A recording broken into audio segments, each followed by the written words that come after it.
What's up, Chris? It's Monday. What's up, Jay? Happy Monday to you. I hope you had a great weekend. We'll talk a little bit more about it later, I'm sure. We will, Um, yeah. to everyone out there watching or listening, welcome to On the Rocks, the show where we talk about accounting and accounting adjacent information, mostly as it relates to e-commerce, but not only. I'm Chris Kino. He's Jay Kimmelman, and we're here to take you through these things today. Last week, or what I guess was now a little bit more than last week, but last weekish, we talked about some of the things to consider related to what you need when starting up your e-commerce business. But we didn't get finished because there's so many things you need to consider. So today we're going to keep talking about those, and we're going to talk more about that today. For But sure. before we get to that, what happened this week? I think it was a pretty slow news week. So we'll talk through some things that we saw, but I don't know that there's going to be a whole lot to talk about. I did see that the IRS issued a few consumer alerts related to fuel tax and sick and family leave credits and household employment taxes. So be on the lookout for that. I think, Jay. I'm guessing these were TikTok ideas that went poorly. Is that a good guess, or what do you think?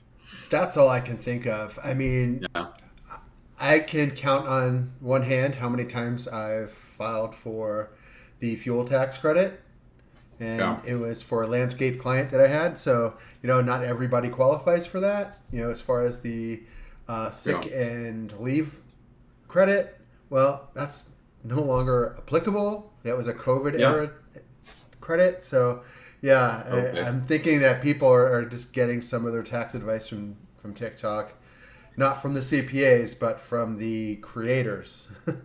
Oh, yeah. There you go. So, yeah, So some folks are maybe creating some strategies out there. yes, Best to have them be vetted than to just make it up for sure. most Uh, definitely. speaking speaking of the IRS, you mentioned that we got no new updates on the 1099 DA, but we're Correct. hopeful to get some by the end of the year. For those of you that don't recall, we touched on that briefly. The 1099 DA is a 1099 form related to digital asset transactions, and so that'll be a new 1099 that people will have to fill out as they're trading in or turning those digital assets into commodities. And I don't know exactly what kind of guidance we're expecting from the IRS, but hopefully we'll have a little bit of clarity about exactly what they expect and maybe some timelines by the end of the year. Jay, is that the right thing to think? Yeah, what I'm reading is they're going to have final guidance or final regulations by the end of the year, which probably means Oh, a new okay. chapter to the IRS regs at this point. All So, right. it's going to take how we're doing crypto and such and actually, codify Yeah. it and give us the actual way they want to see it done. So, Yeah, it should be so that's interesting. kind of exciting, actually. So it's Yeah. interesting it'll be interesting to see what the first iteration of that is. I don't know how frequently those things change, like if they blow it or put together some bad summary or something like that. I don't know how quickly they are to make edits. I'm assuming not that quick. I'm Um, trying to remember. I read the article and it said, they can't, they have to wait at least to the end of the year because of the number of comments there are. And I don't remember if it was okay. 12,000 or 120,000 comments. So Yeah. it was a Either way, lot. either Yeah. way. Both those are really really large. Even 12,000 comments seems like Yes. a substantial amount on some IRS documents. So For that sure. it'll be interesting to see what happens. Regardless, it certainly will impact a lot of people, I think, and open up some interesting reporting that I'm sure lots of taxpayers either aren't doing or if they are, they may not be doing correctly. So that But I think will be a good thing. my perspective there is given the number of comments that are out there, the importance of this, or at least the importance that they're putting on it, it might end up getting pushed back a year, kind of like all the other 1099 changes that we've been waiting for the last few years. So, Yeah. and I think I said that before, but I mean, reading this saying they're going to come out with these final regs by the end of the year, they might come out with it, but they're going to probably push implementation, I would think. Oh, okay. Okay, well that'll be nice. It'll give us a little bit of time to talk Yeah. about it and make sure we're really thinking through the best way to handle It seems like it should be pretty like straightforward, but that's definitely some famous last words from a non-tax accountant. So Right. um, Yeah. sure, there's not really anything that's all that straightforward in tax. Even a couple W-2s and a little bit of 1099 div interest or something like that can be way more complicated than you think. So I'm sure this will be as well. Yep. Absolutely. I mentioned a couple weeks ago that I bowled in a bowling tournament. That bowling tournament ended this weekend, and I found out last night that I'm in the money. So I did it. I cashed in a couple of the events. I am literally the cutoff for getting paid in one of them. So perfect placement, just exactly where you want to be. Overall, again, I had a great time, and to be able to get some cash back is fun. Jay, now that I've put that out into the ether space, am I going to have to do something with this on my taxes, my bowling winnings? How does this work? If they give you a 1099, you will, Oh, which it's they not that much money. It's like should. $100. It's like $100. So I might not need one. Yeah. But if I Yeah. do get one, I will be sure to Yeah. take care of that appropriately. Can I offset the costs of my bowling tournament with these winnings? Does it work like that? Um. Well, that's how gambling winnings work. I mean, you can, as long as you can Yeah, prove what you it spent, you wasn't know. really a gamble. But It was mostly a joy, and I just got a yeah, refund. yeah. So So who knows? It's yeah, not that much money. I'm not going to worry about it. I don't yeah, guess. We're talking like $100 here, so this is yeah. not like a huge I think you're okay piece of there. Yeah. income, but it is one where I hadn't really ever considered the tax implications of that. So so good thing.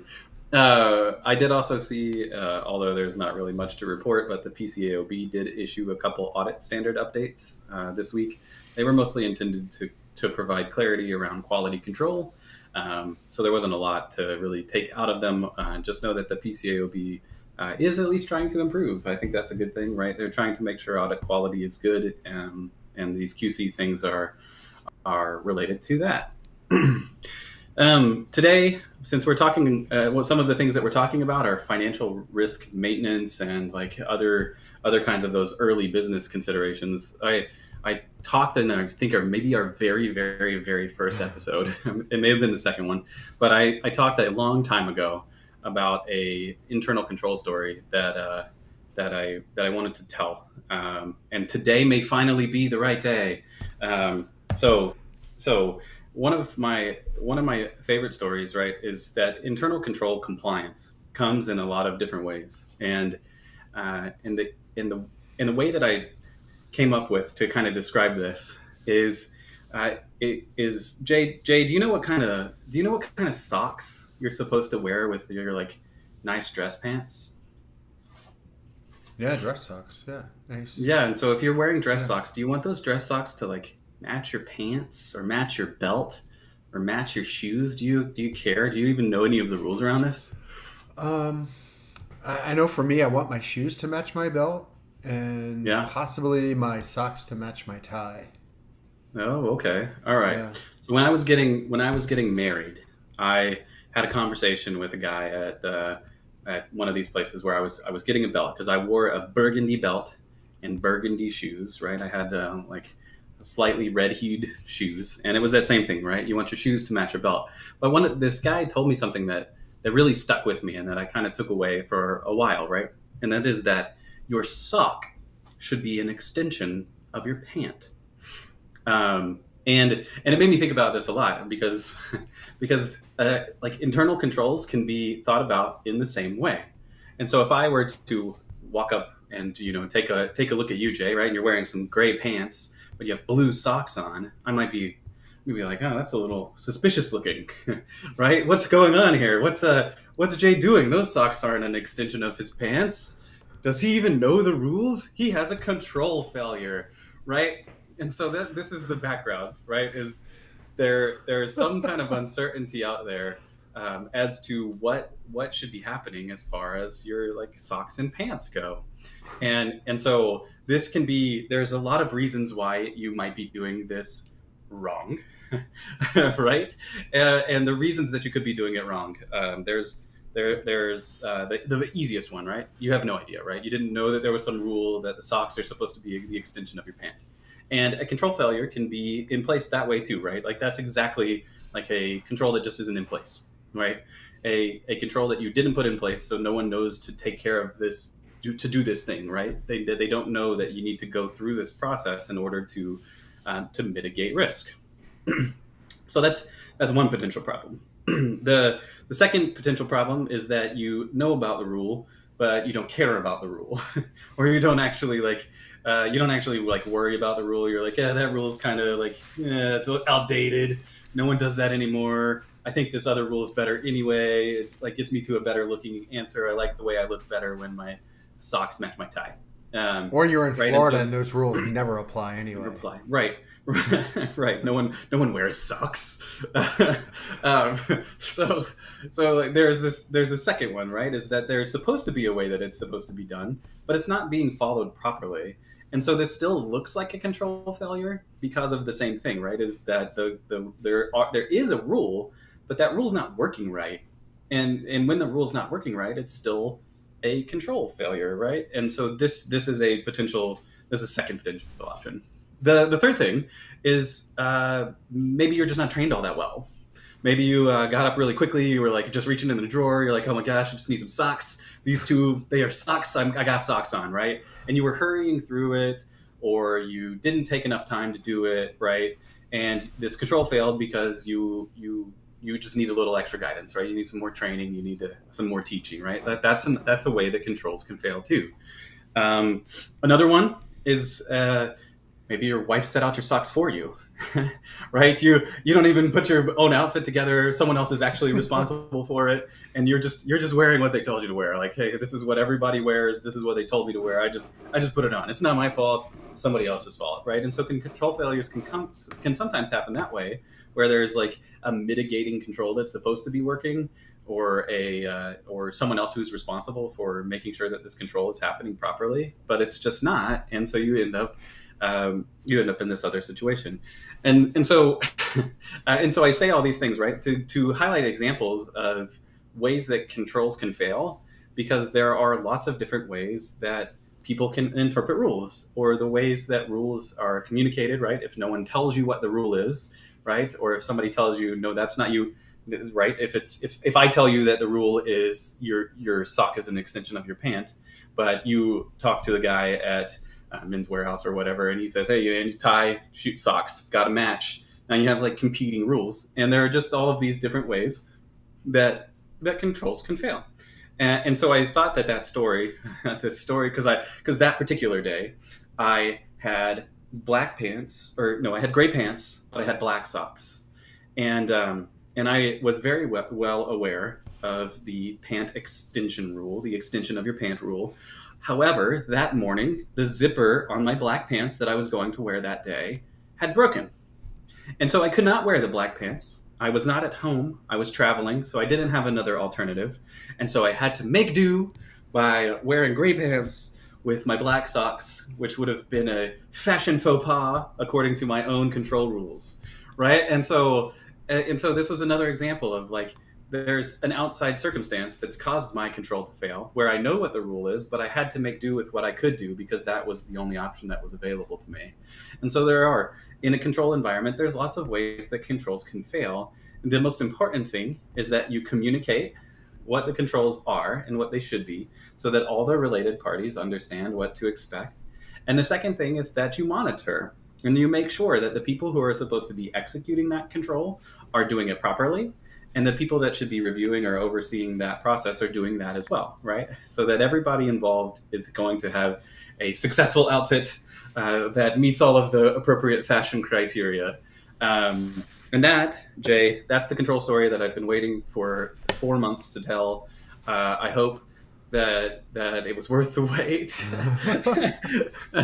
And I hope that anybody who's out there listening, like you think about that in a control environment, the failures are like maybe non-matching socks. So give that some thought. Be thoughtful about the reasons why controls fell, and And then again, we'll talk a little bit more about mitigating risk and that kind of stuff later in our episode. So, real Um, quickly, for those yeah, people that don't understand what a control is or how they interact with accounting, right. for our new business owners, what is a Sure. control? And let's get into a little bit of that while we're at it.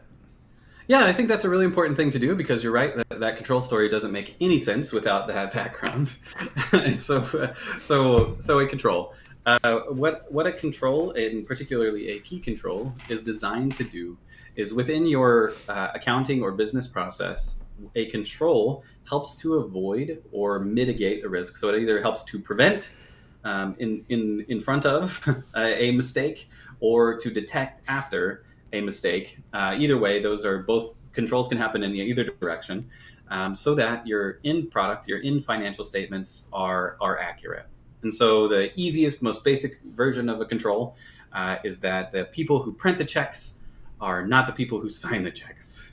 And I say that a little bit tongue in cheek because there's a lot of conversation around signing checks and all that kind of stuff in some local courtrooms here in the United States these past couple weeks is as far as who's responsible for what, and so the easiest control in an environment like that is that your AP person they input information into your accounting system, but somebody is reviewing that before they're paying the check, and that control allows for review of that to ensure that the information that's included in the accounting system is accurate.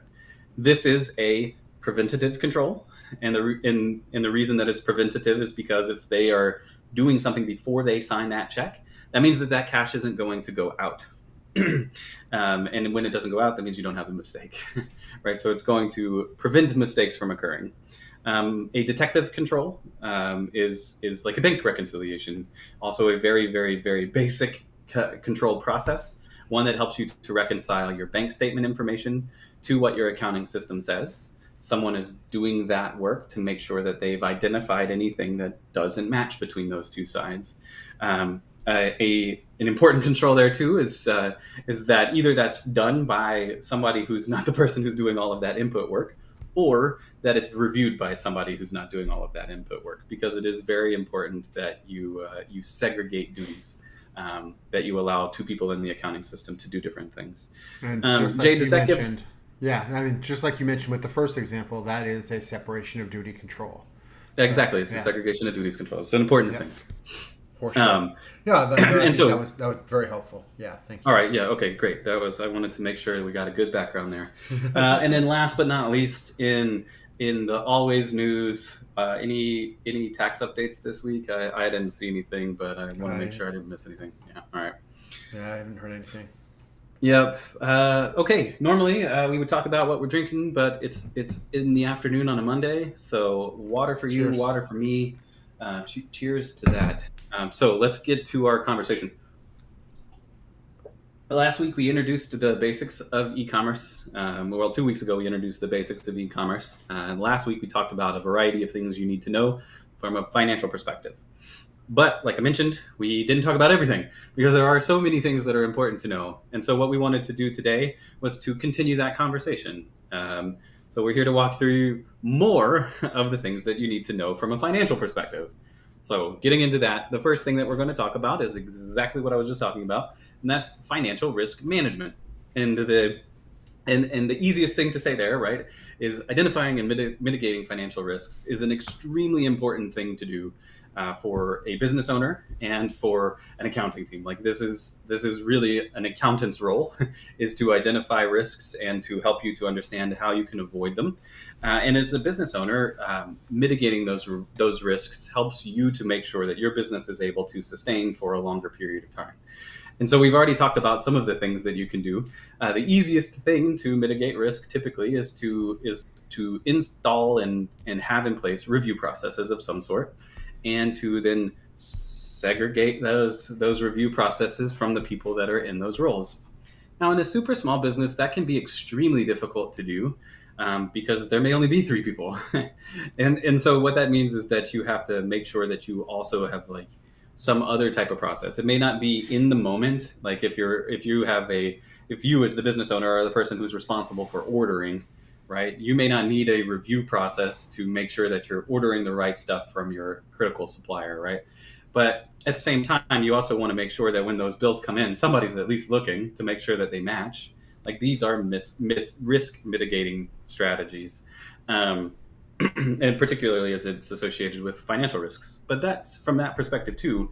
Like you don't want someone making orders for products that you don't need, and so it can be very important too on the operations side to have policies in place that if an order is over X volume or X dollar amount or gets us this many months worth of supply, somebody else needs to look at it, or you want to double check it, that kind of thing, right? Those instituting those types of controls is actually a very foundational piece to making sure that your business is going to run both in the short term, but be able to sustain in the longer term.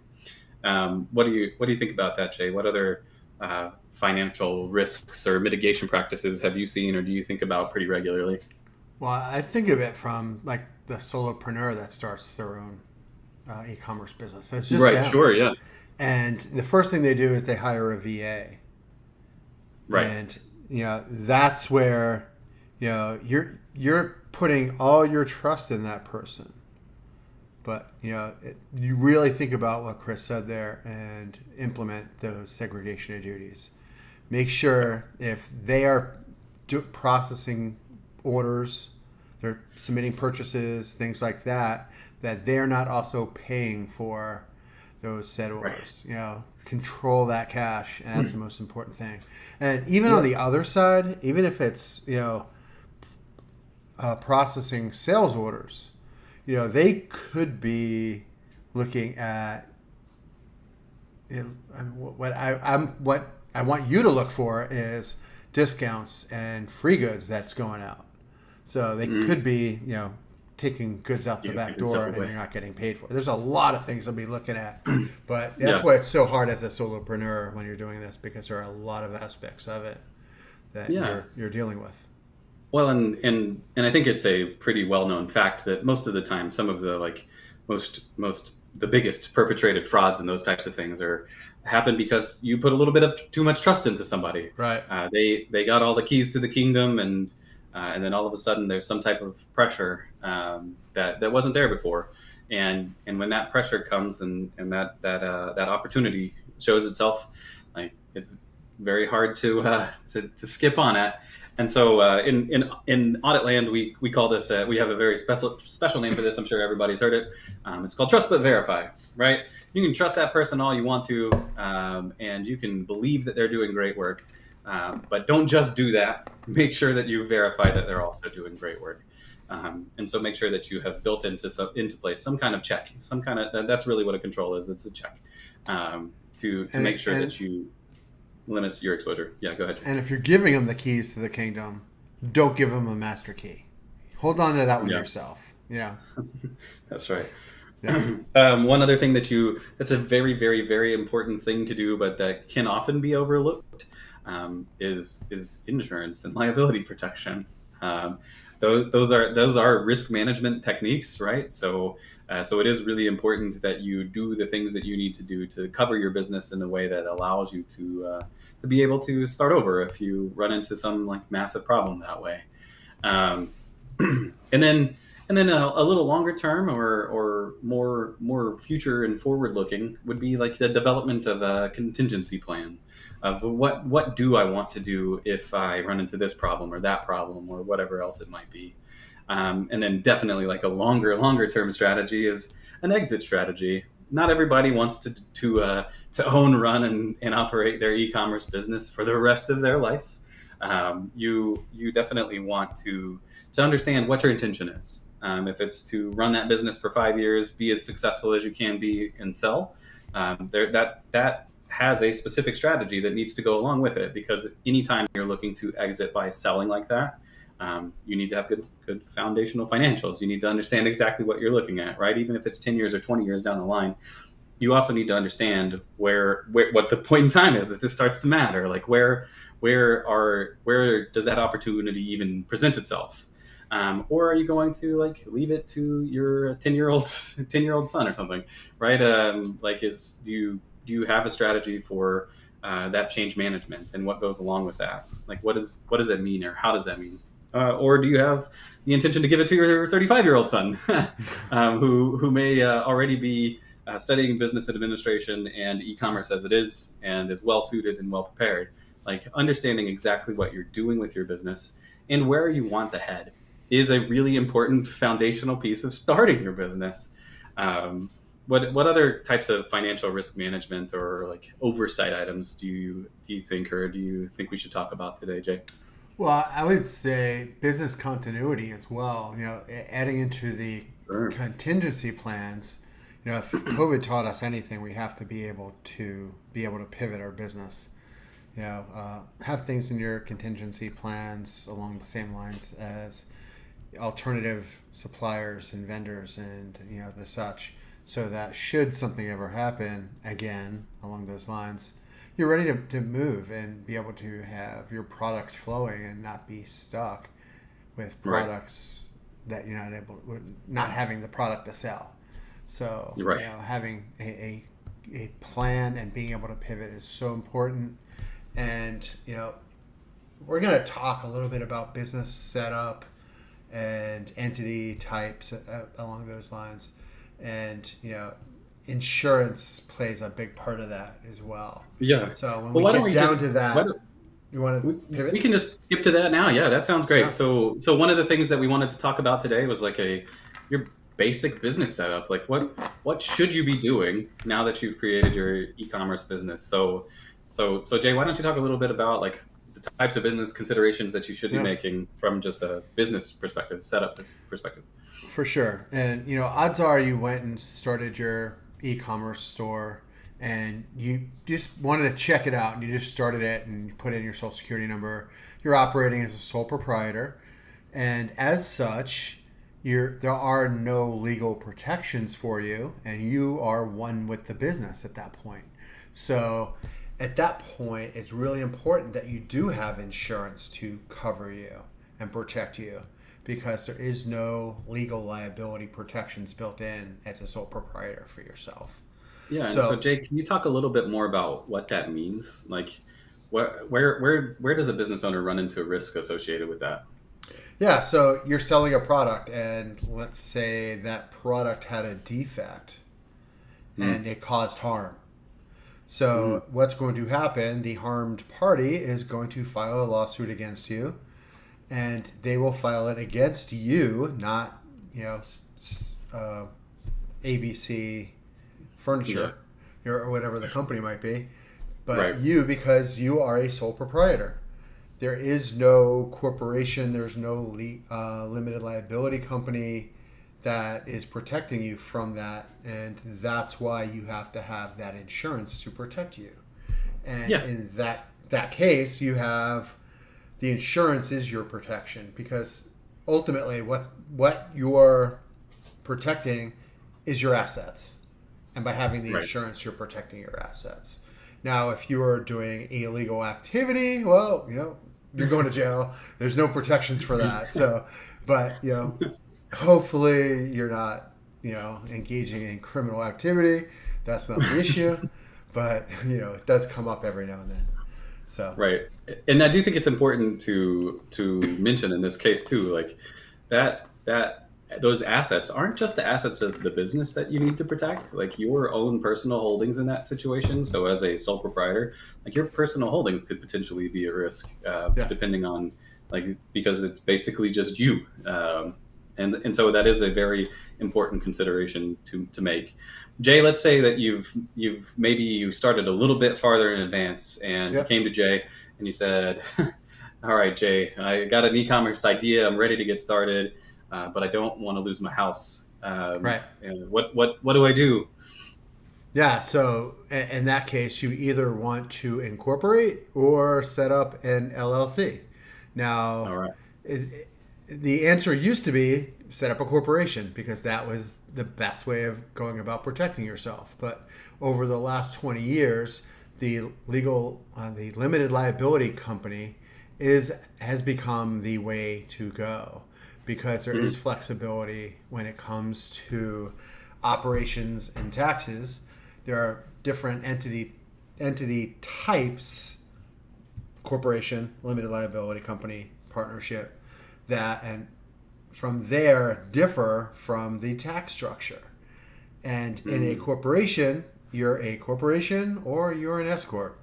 You have to elect to be S corp, and an S corp is a flow through where it's got a small business, or that income passes through to the owners.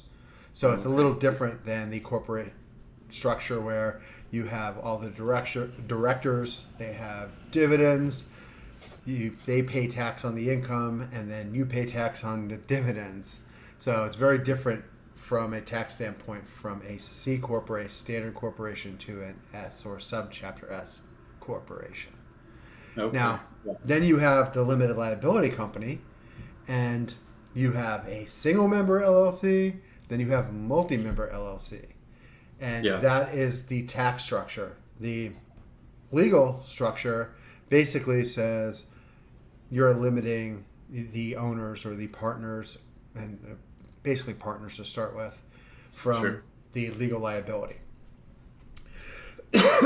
So the tax side of it, and this is the fun part, we got to look at it and it's like, okay, we can, let's say it's just you and you are the single sole member of this LLC.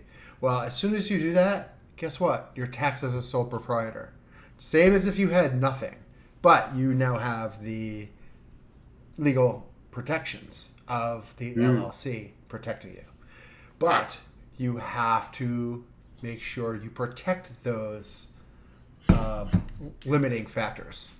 Sure. And where that comes into play is, even though you are taxed as a sole proprietor, there is still the entity, and you have to actually operate as if this business is separate from you.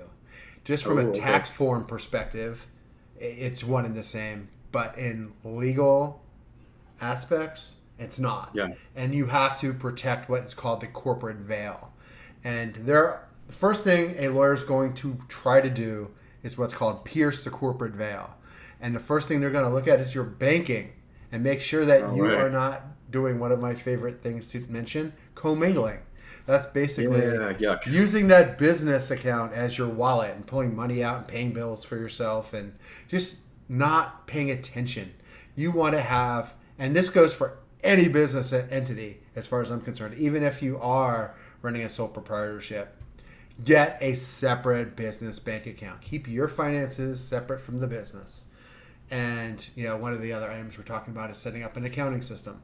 You want to keep it separate because it makes it so much easier to track your expenditures, your revenue coming in, and you're not filling up your general ledger with personal items and it just distributions. So well, you're going to get distributions, but you don't want to do the distributions $5 at a time. It's crazy. That's right. That's right.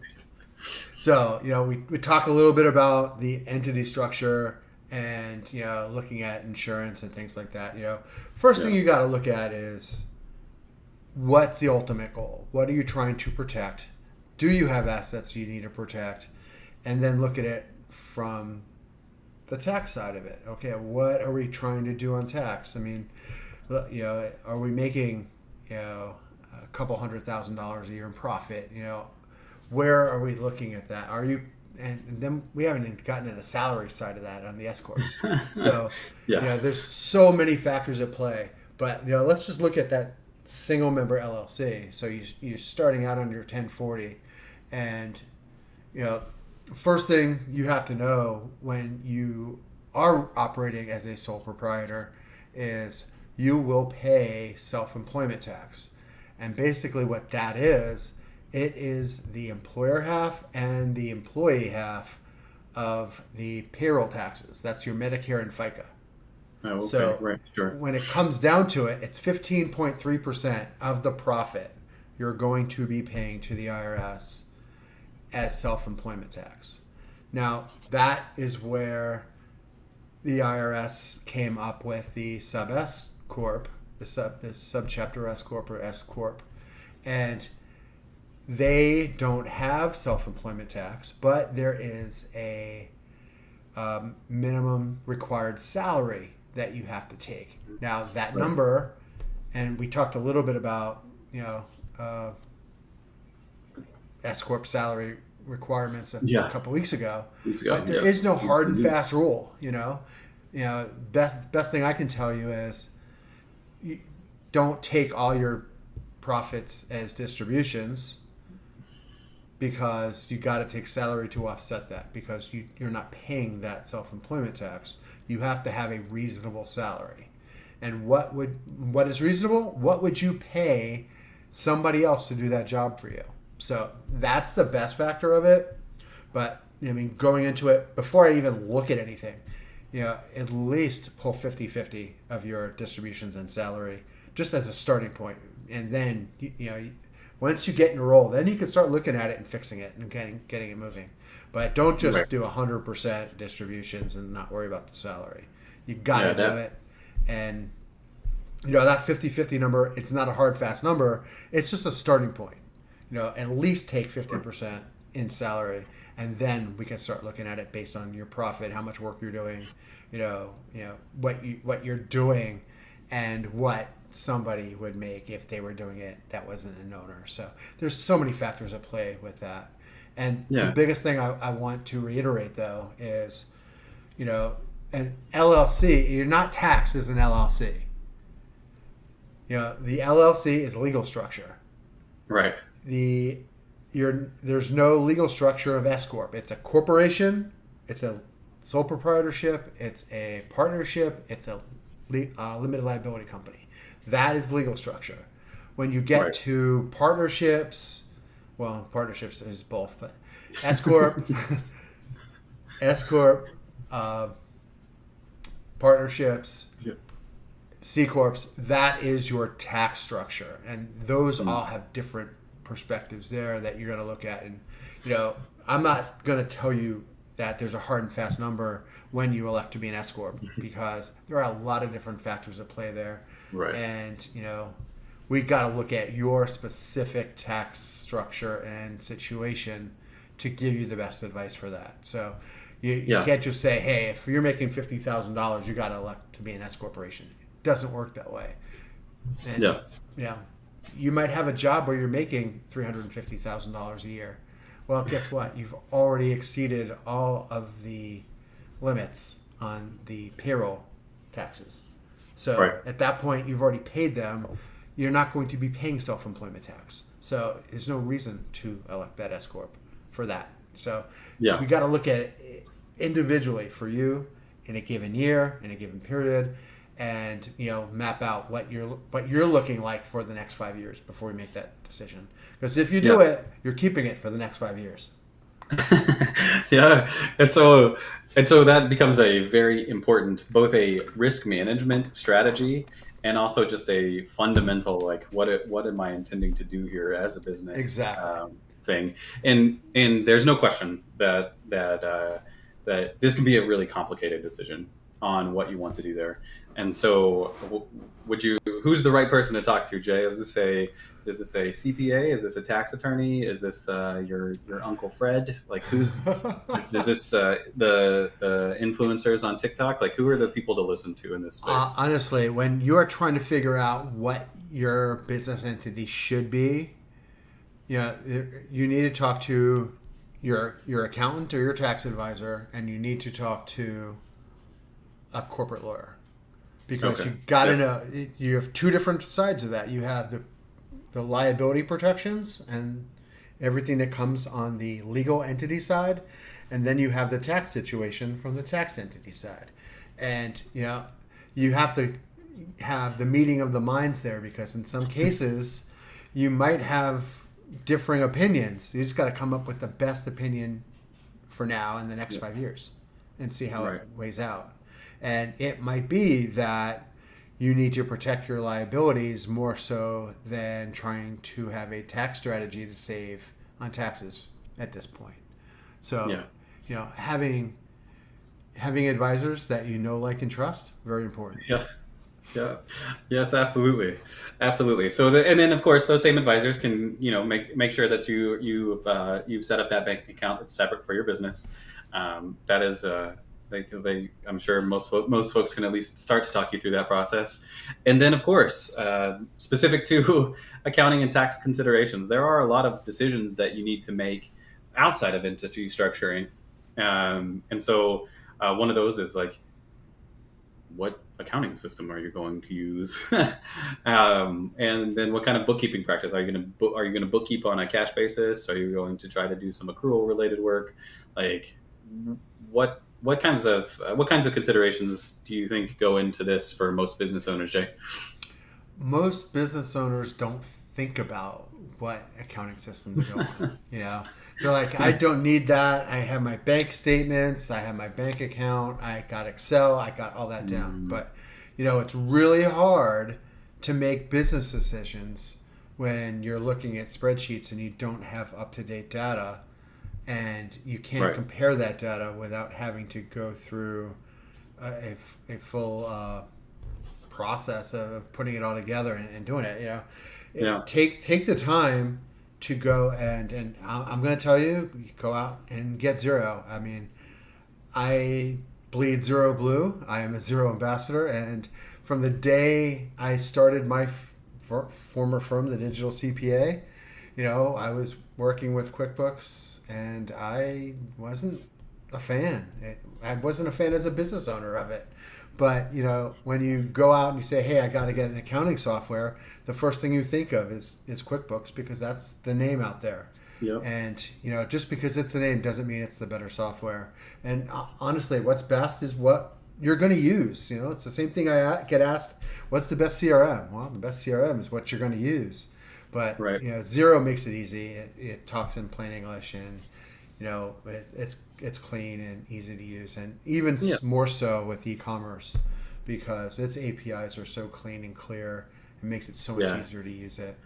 And And and so and so the biggest thing and the biggest takeaway there, right, is that the most important thing to do is to evaluate your options and make the decision for the one that fits and complements your business most effectively. yep, That one, there's a good chance it's going to be Xero based on the things that Jay just described, right? But there are other options out there, and it is worth at least evaluating them all just to make sure that you don't miss out on something that would fit your model a little bit better for whatever reason. and Um, if you're not working with us at HireRock on your e-commerce business, go to the accountant you are working with and see, well, what do you recommend us to use? right? You know, Yeah, have so those that's conversations. the best way to That do it. it is a very important thing to do, because you're going to use that software for a long time, in all likelihood, and unless you grow extremely rapidly. So you want to make a choice to use the one that's going to fit you best, right? And that's going to give you the information that you need. We talked last week about KPIs and about getting information and data. This is the source of that as far as accounting related stuff goes. So you want to make sure that you're going to be able to get that extracted data that you need to make those decisions. And so I think it's really important. This is a really important decision that often does get overlooked, because people think of it as just like, oh, just give me on something, right? But you do want it to be the most effective for you. Another decision, and like I mentioned, is the cash versus accrual basis financials, right? For a lot of businesses, especially if you're a sole proprietor, Jay, is there any advantage to using an accrual basis? From my perspective, it seems like just starting out, cash basis is typically the way to go. Why wouldn't you do that? Well, I mean, if you running an e-commerce business and you're on cash, you're not going to get a true picture of your operation. So No, and that's true. it's true for a lot of businesses, but more so Yep. for inventory-based businesses, because you're going to have to make a large investment in that inventory, and if you're on cash basis, you're going to book that immediately to cost of goods sold. And what's going to happen is you're going to be running this loss, and yeah, and your sales are going to, lag behind it. But Right. at some point, that's going to turn around, and usually when you sell the business, and you're sitting on all these losses all this time because you've Put all building this up your cash out. inventory. Right. all the cash out, exactly. And odds are you're going to sell that business at some point, and you're going to sell that inventory and have no cost on it. So Mm. at that point, you're Okay. going to have 100%, you know, profit. Right. And at that point, you're going to be paying the piper on that tax. So Yeah. odds are it's not really worth doing it on cash basis. Yeah. You can still do cash except for your inventory, and that's one thing that I would do. On a tax return. If you wanted to track on cash basis, you could do that, but you're not really tracking the revenue and the related expenses. Yeah. You're just And tracking the cash in, cash out. yeah, and I think that that's a huge point, and one that is extremely valuable, right? We just talked about KPIs and how important they are, and how you want to mirror your accounting system to the reporting that you want to see. Mm-hmm. And if you're just using a cash basis, your reporting that you're going to see is not going to give you what you want to see, Exactly. because it's not going to tell you all of those important factors. It's not going to tell you how your inventory is turning. It's not going to tell you how long you're waiting to pay your vendors and what your cash burn and your like days turnovers and all of that kind of stuff are, which are extremely critical measures in making sure that your business is functioning properly. And so yeah, I recognize that cash basis is easy, right? Because it's just if it's cash out, it's an expense. If it's cash in, it's income. But I also hate the idea of cash basis financials for that exact reason. I think that making sure that you're being thoughtful of matching the expenses to the periods that they're actually happening. Same with the revenue, which is the fundamental of accrual basis accounting. Like doing that is really important because it just gives you so much more clarity on your business. Because if you're doing it on a cash basis, anytime that you buy inventory, you're going to have like significantly more expenses than when you don't, because it's not being streamlined out over the time that you sell the products. And so as a result, it will end up with really inconsistent results. And that inconsistency makes it really difficult to make effective decisions. And so, from my perspective too, like if you're really any kind of business, but particularly one that's moving inventory or holding AR or AP that's of much substance, like you're so much better off to just start on an accrual basis than to try to change it later and just have it right and right now. That I think is definitely the best thing to think about there.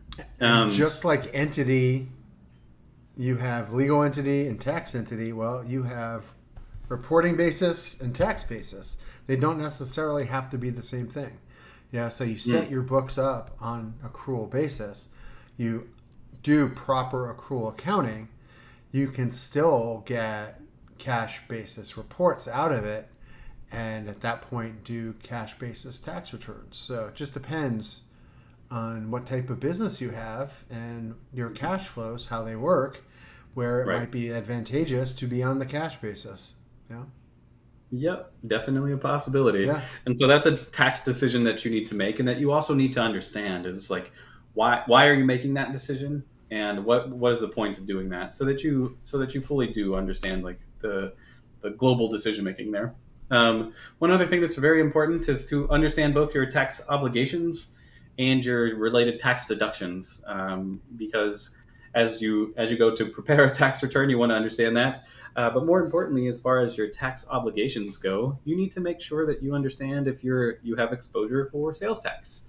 If you're running an e-commerce business, you almost certainly do somewhere. And so because of that, you need to make sure that you understand how you generate those obligations. And you likely need to either find a partner to help do those calculations for you, or find a second partner. Like there's just this, it's tax. The tax rules around sales tax can be so complicated that there are that no individuals are going to do that very well unless you are selling in maybe like one location only. Like it is just, the complexity is just extreme. And so it is really important to find a good partner to be able to help you, especially if you're an e-commerce business selling in multiple jurisdictions. Like it's just important to make sure that you have a good understanding of when do you run into exposure. Like it may not be the first sell. It may be after a certain dollar threshold of sales or a certain volume number. And those types of things are extremely complicated because each jurisdiction is different. and nobody knows them all. and so knowing that tax obligation and understanding like that there is a sales taxing issue that will almost certainly exist if you're selling merchandise, that knowing that exists and knowing that you need to do something about it is really important. But that's not the only tax obligations that you'll run into. We've already talked a little bit about your federal tax obligations, and I think, and Jay, you can correct me if I'm wrong, but I think that those obligations are a little bit different depending on your structure, or the amount of money that you're making. Like how should business owners be thinking about tax obligations from a federal perspective? A lot of that is state by state. Oh, okay, so it's even more like I was confusing. Right, so. I'm here in Florida where we have a corporate income tax, but there is no income tax on pass-throughs. So an S corp and partnership, there is no income tax. Yeah. In Texas, where Chris is, you have franchise tax, and that's based on the amount of sales that there are in that state. And if you are under, I think 2024 is 2.6 million. If you're under that, there's no tax due, but you still have to file a public information report. And if you have sales exceeding that, well, then you have to file and pay. Every state has different levels and different rules and regulations around it. And those go ahead.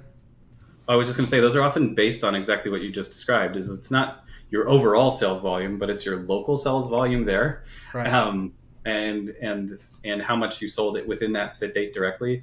And so again, that adds into complexity because the rules are different everywhere, and the rules of where you need to file, when you need to file, and all of that can just be complicated. They're just complicated. Right. And so it is important, Jay, as you were saying, like to know the exposure that you might run into there, and probably very similar to sales tax. Find a good partner. Yeah. And then there's one other tax obligation that you may not be thinking about. If you're an owner and you start to bring on employees, like you do have payroll tax obligations that you're going to have to make payments for. And even if you're the sole business owner and you've made that S corp election, when you're doing your own payroll, you have the same obligation there, like we talked about, because there is a payroll related obligation that goes along with this. And so you have a variety of different ways that you can generate taxing obligations. Naturally, because it's complicated, the payments kind of go to different people every time too, depending on what kind of obligation you've generated. And so in all of these areas, it is really important to find a good partner to help you through that process and to make sure that you've set your business up properly. Because in lots of states, when you need to start making those payments, you have to register. You have to say, hey, I'm a business, I'm doing some business, I'm going to owe you some money. I assume that's kind of what registration is like, Jay. Is that the right idea? Yeah. Okay. And so you have to let them know what's going on. Because you can't just send the money and they'll be like, oh yeah, totally, I know who you are. They need to know who to associate the obligation to, and then when payments go in, like who to apply that payment to. And so again, that process can be very complicated in some cases, and so finding a good partner to help you with that process can be very, very important. Now we've talked about the obligation side, but there is a valuable side to taxes too, and that's the deduction side. So Jay, do you want to talk a little bit about understanding tax deductions and kind of what that means, or what business owners should be thinking about as they're just kind of getting started? For sure. So when you're getting started in your business, you hear the advice on the interwebs. Well, it's a business deduction. Well, is it truly a business deduction? The IRS is going to look at your expenses and say, are they ordinary and necessary in that business? And there are certain things that won't fly across the board. And, let's say you are what's a good example here?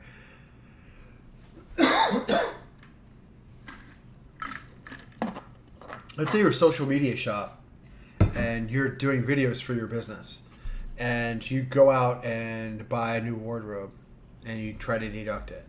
Well, that wardrobe is for you personally. The clothes that you are wearing, if it is not a true uniform, can be worn by you in personal situations. So that is not a deduction. Going to get your hair and makeup done is not a deduction because you're doing it. You can use it in your photo shoot, or you can use it outside of that photo shoot. So, Yeah. Things like that, you got to really look at it. And if you think it's on the line, ask your professional.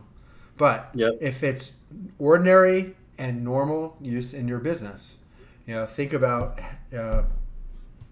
going to networking and buying coffee for the group. That is a normal meal deduction, although it's 50%. You don't get the whole 100%, but Right. that would be normal. You need a new laptop to do your work. That is a normal, ordinary expenditure for your business. Now, Right.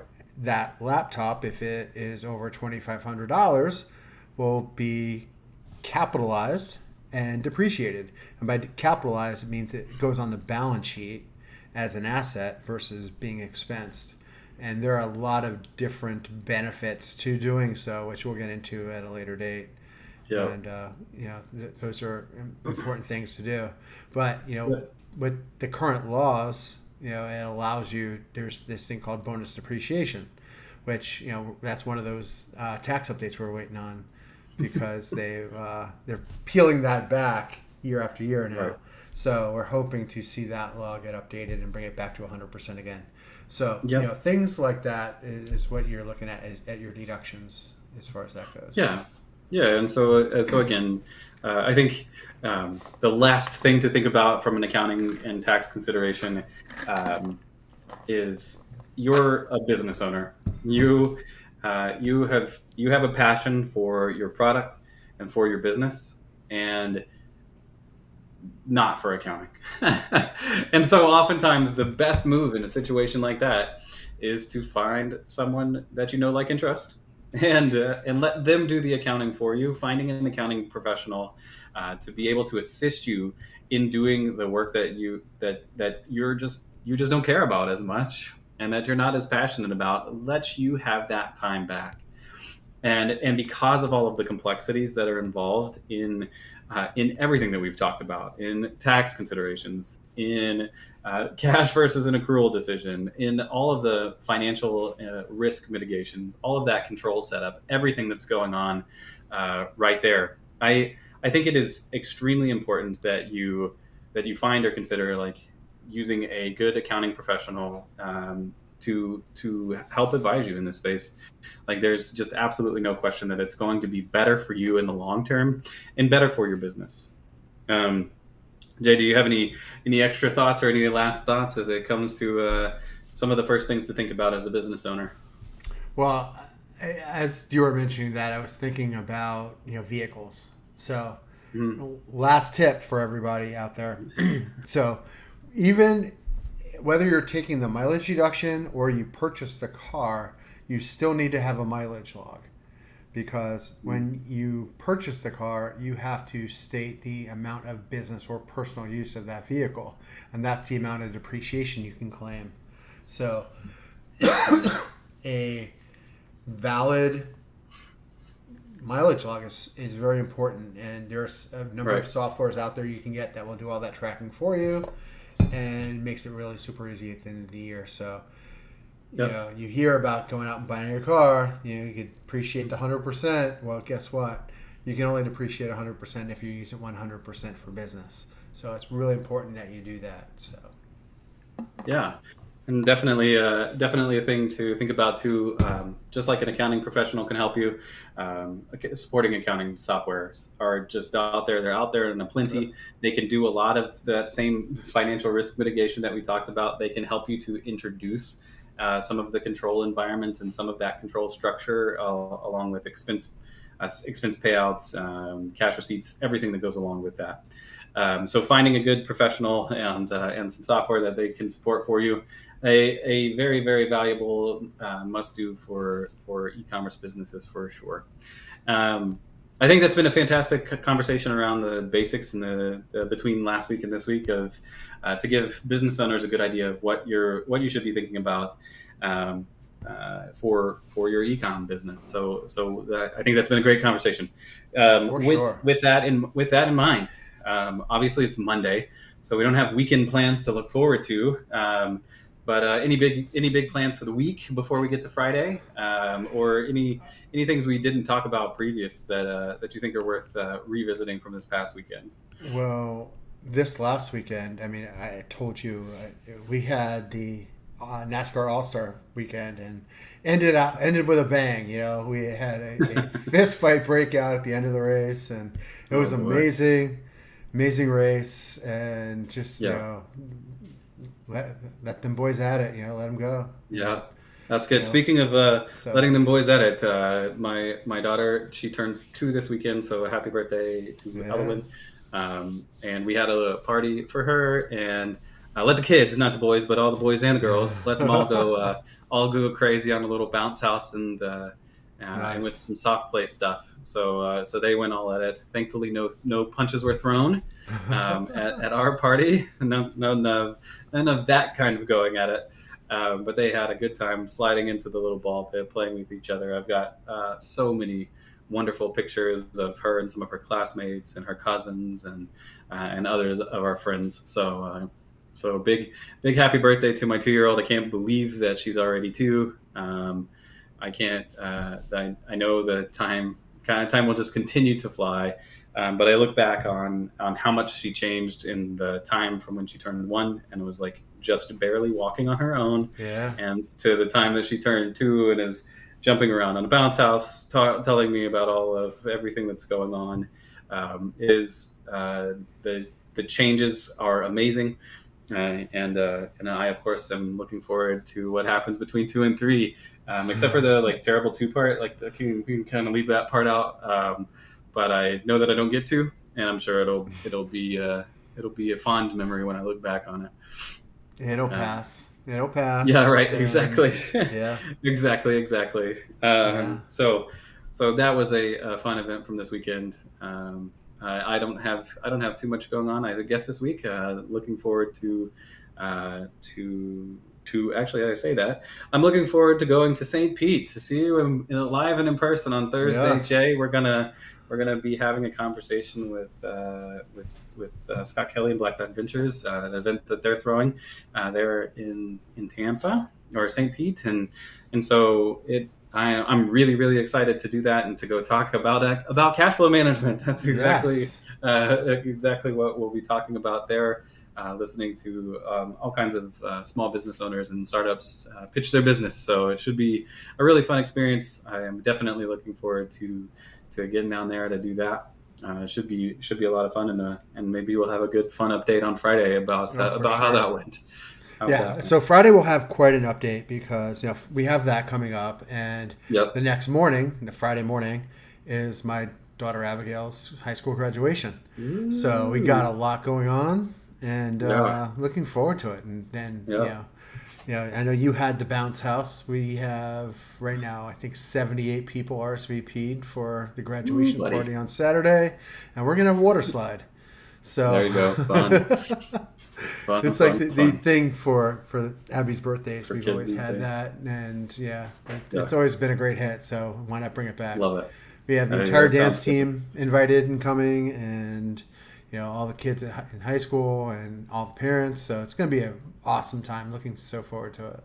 Love it. Love it. Love it. Well, I Yeah. can't wait to hear about it on well, not that part on Friday, but the graduation at least, Yeah, and then following week or week after, we'll for hearing sure. all about the water slide and that party.